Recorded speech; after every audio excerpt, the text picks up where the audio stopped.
श्रीरामपूर शहरात अतिक्रमण मोहीमच्या नावाखाली श्रीरामपूर नगर परिषदेने Nevasa road, Sangamner road, Gondavani road, police station परिसर तसेच नेहरू मार्केट समोरील तब्बल 40 वर्षापासून असलेली छोटी मोठी दुकाने हटवली।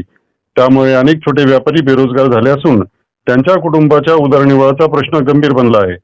विस्थापित व्यापाऱ्यांची मुले शिक्षणापासून वंचित राहण्याच्या मार्गावर असून राष्ट्रीयकृत बँका व फायनान्स कंपन्यांकडून घेतलेली कर्जे फेडणे अशक्य होत आहे।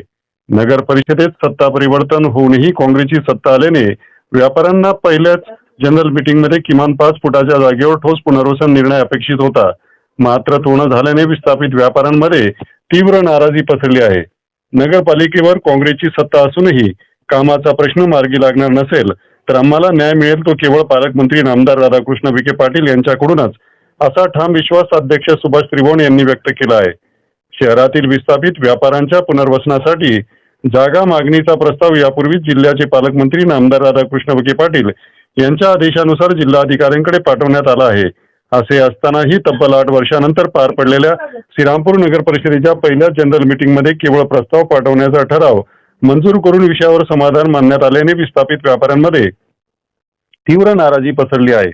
या मागणीसाठी श्रीरामपूर दुकानदार पुनर्वसन समितीच्या वतीने नगर परिषदेसमोर धरणे आंदोलन करण्यात आले। विस्थापित व्यापाऱ्यांचं पुनर्वसन झालंच पाहिजे। विस्थापित व्यापाऱ्यांचं पुनर्वसन झालंच पाहिजे। विस्थापित व्यापाऱ्यांचा पुनर्वसनाचा ठराव मंजूर झालाच पाहिजे। विस्थापित व्यापाऱ्यांचा पुनर्वसनाचा ठराव मंजूर झालाच पाहिजे। व्यापाऱ्यांना 5 फुटाची जागा आहे, त्या ठिकाणी 5 फुटाची जागा मिळालीच पाहिजे।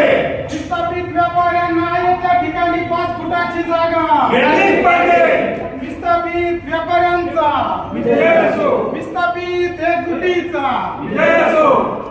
विस्थापित व्यापाऱ्यांना न्याय मिळालाच पाहिजे। विस्थापित व्यापाऱ्यांना न्याय मिळालाच पाहिजे। विस्थापित व्यापाऱ्यांचा पुनर्वसन झालंच पाहिजे। मात्र आंदोलन स्थळाच्या अगदी जवळून तालुक्याचे आमदार हेमंत ओगले गेले तरीही त्यांनी आंदोलकांची भेट घेतली नाही किंवा पाठिंबा दर्शवला नाही असा आरोप आंदोलकांनी केला आहे। त्यामुळे विस्थापित व्यापाऱ्यांच्या भावना अधिक तीव्र झाल्या असून याची किंमत लोकप्रतिनिधींना येत्या काळात मोजावी लागेल अशा प्रतिक्रिया उमटत आहेत।